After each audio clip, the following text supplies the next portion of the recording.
अस्सलाम वालेकुम, welcome back to the accounting corner. ठीक है, आज हमारा क्वेश्चन है 43.1। 43 चैप्टर हम स्टार्ट कर रहे हैं। ये हमारा रीवैल्यूएशन का चैप्टर है। सही है, ये बहुत ज़्यादा मोस्ट इंपॉर्टेंट क्वेश्चंस हैं। स्टार्टिंग की और एंडिंग के क्वेश्चंस हैं वो इंपॉर्टेंट होते हैं। बाय द वे जो भी क्वेश्चन पे आते हैं 43.1 में वो बोल रहा है कि आपने रीवैल्यू करना है। रीवैल्यूएशन अकाउंट क्या होता है?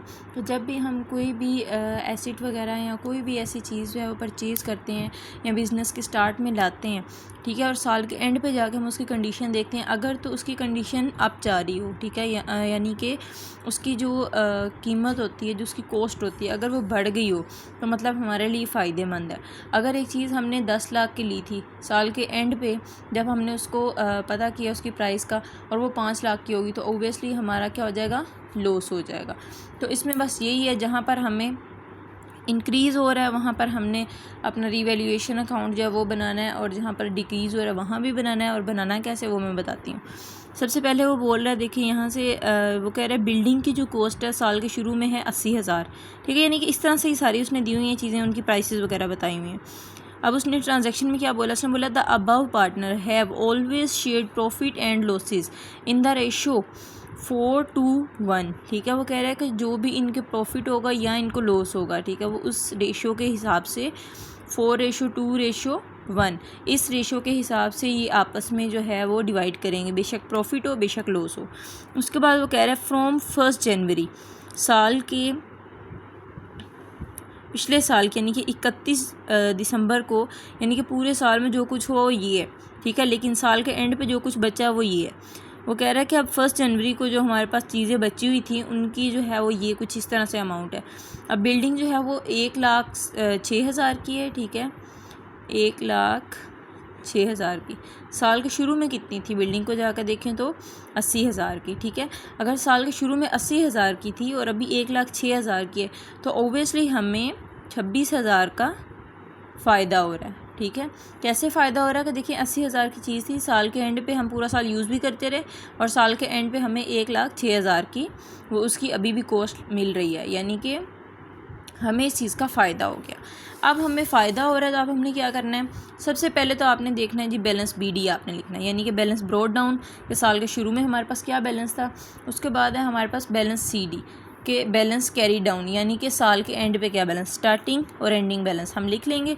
उसके बाद देखेंगे रीवैल्यू हो रहा है या मतलब इंक्रीज़ हो रहा है या डिक्रीज़ हो रहा है।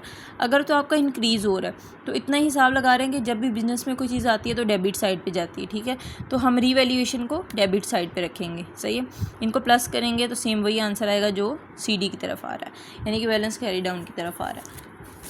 सेम इसी तरह इन्होंने दूसरी जो चीज़ बताई है वो है मोटर व्हीकल। मोटर व्हीकल का वो कह रहे हैं 13,000 का, लेकिन साल के शुरू में जब जाकर देखें तो मोटर व्हीकल तो हमारे पास 16,500 की थी, यानी कि हमारे पास जो है वो मोटर व्हीकल कितने की थी, 16,500 की। अब हमारे पास 13,000 की रहेगी, तो यहाँ से समझ आए कि हमारा जो है वो 3,500 का नुकसान हो गया, ठीक है, 3,500 हम इस मामले में डाउन चले गए। अब हमने सेम उसी तरह बैलेंस ब्रॉट डाउन, जो साल के शुरू में हमारे पास बैलेंस था वो लिखना है, साल के एंडिंग में जो बैलेंस है वो लिखना है, ठीक है। साल के शुरू में था 16,500, साल के एंड पे हमारे पास था 13,000। उसके दरमियान में कहाँ पर हमें डिफरेंस नज़र आ रहा है, इस साइड या इस साइड, इसी साइड नज़र आ रहा है। वो इसलिए क्योंकि जो उसकी ओरिजिनल जो है वो कॉस्ट है वो थी 16,500, यानी कि साल के शुरू में जो बैलेंस था वो BD था, वो इस साइड पे था, ठीक है। और उसमें हमने रीवैल्यू करना है इस साइड पे, क्रेडिट साइड पे, क्योंकि ये तो एक सिंपल सिनेरियो है, सीन है कि जब भी हमारी अकाउंटिंग में कोई भी चीज़ जा रही होती है हमारे बिज़नेस से तो हम उसे क्रेडिट साइड पे लाते हैं। तो ये हमारा क्या हुआ, यहाँ पर हमें नुकसान हो गया हमारे बिज़नेस में, किस चीज़ का, 3,500 रुपये का, क्योंकि हमारी मशीनरी जो है जो मोटर व्हीकल है वो था 16,500 का, साल के शुरू में हमने लिया, लेकिन अब साल के एंड पे हमारे पास रह गया वो 13,000 का। 13,000 का रह गया तो मतलब हमें 3,500 इसकी कॉस्ट में कमी आई है। जब कमी आएगी तो हम करेंगे क्रेडिट साइड पे। ये बात है, जब भी इंक्रीज़ आएगा तो डेबिट साइड पे, जब भी डिक्रीज़ होगा तो क्रेडिट साइड पे। अब सेम जो है वो स्टॉक का कह रहे हैं कि साल के शुरू में जो है वो 6,100 रुपये का स्टॉक था, लेकिन साल के एंड पे 4,894 का, यानी कि 4,894 का रह गया। अब ज़ाहिर सी बात साल के शुरू में ज़्यादा था और साल के एंड पे थोड़ा आ रहा है, तो इन दोनों को माइनस करें तो रीवैल्यूएशन की साइड पे आ जाएगा क्रेडिट साइड पे, क्योंकि यहाँ पर भी डिक्रीज़ हो रहा है। ठीक है, उसके बाद हमारे पास आता है ऑफिस फिटिंग। अब इसके लिए हमारे पास पैसे थे 1800 साल के शुरू में लाया था, लेकिन साल के एंड पे हमारे पास 1450 रुपये बचे, यानी कि हमने इसमें भी अपने अकाउंट्स को डिक्रीज़ कर लिया। ठीक है, कैसे कर लिया, वो पैसे हमसे खर्च हो गए। यानी कि ऑफिस फिटिंग्स जो थी वो हमारे पास 1800 की थी, साल के एंड पे हमारे पास कितने की बची, 1450 की। इसमें 350 हमें लॉस हो गया। तो 350 जब भी डिक्रीज़ होगा तो क्रेडिट साइड पे आएगा। अब क्रेडिट साइड पे ये आ गया। ये सब सेम अमाउंट्स इस तरह से हैं जैसे मैंने ऊपर समझाई हैं। इसके बाद अब ये जो अकाउंट थे इनमें हमने रीवैल्यूएशन को देखा था। ठीक है, और इन अकाउंट्स के ये अकाउंट बनाए थे, जैसे बिल्डिंग का, मोटर व्हीकल का, स्टॉक का, ऑफिस का। अब हमारा जो दूसरा काम है, जो दूसरी रिक्वायरमेंट है, फर्स्ट रिक्वायरमेंट हमारे पास है ये वाली, you are required to show all the ledger accounts necessary to record the revaluation। कि लेजर अकाउंट बनाएं जिन एसिड कह सकते हैं, और भी बाकी से बहुत सारी चीज़ें होती हैं उनका, जिनका भी रिवैल्यूएशन हुई है, यानी कि उनकी प्राइस में, उनकी कॉस्ट में कोई कमी पेशी हुई है, तो वो आप उसके लेजर अकाउंट बनाओ। वो हमने बना लिए, यानी कि ए वाली रिक्वायरमेंट हमारी पूरी हो गई। अब बी वाली पे चलते हैं। वो कह रहे हैं इसकी जो है वो बैलेंस शीट बनाएं। अब बैलेंस शीट बनाने का ये है कि सबसे पहले आपने लेजर तो बना लिए। ठीक है, कभी भी आपने जब फर्स्ट ईयर सेकेंड ईयर में पढ़ा होगा, जब आप जर्नल एंट्रीज़ पास करते हैं तो उसके बाद आपको लेजर बनाने पड़ते हैं, फिर आपको ट्रायल बैलेंस बनाना पड़ता है, उसके बाद जाके आपको बैलेंस शीट बनती है। ठीक है, ये सारी आपकी रिक्वायरमेंट्स। आप डायरेक्ट जो है वो जर्नल एंट्री से बैलेंस शीट तक नहीं जा सकते। सेम इसका भी ऐसे ही आपने लेजर बना लिए। अब आपको रीवैल्यूएशन अकाउंट बनाना है। रीवैल्यूएशन में देखो, जहाँ पर रीवैल्यूएशन ऊपर लेजर अकाउंट में डेबिट हो रहा है, तो उसकी नेचर जो है वो यहाँ आके डेबिट किसकी वजह से हो रहा था, बिल्डिंग की वजह से। ठीक है, तो बिल्डिंग इस टाइम पे क्रेडिट हो रही थी और रीवैल्यूएशन डेबिट हो रहा था। अब रीवैल्यूएशन तो हम बना रहे हैं ना, रीवैल्यूएशन का अकाउंट तो हम बना रहे हैं, हमने तो अब इन चीज़ों को देखना है, बिल्डिंग को, मोटर व्हीकल को, स्टॉक को। अब यहाँ अगर कोई भी चीज़ डेबिट हो रही है तो यहाँ आके क्रेडिट हो जाएगी।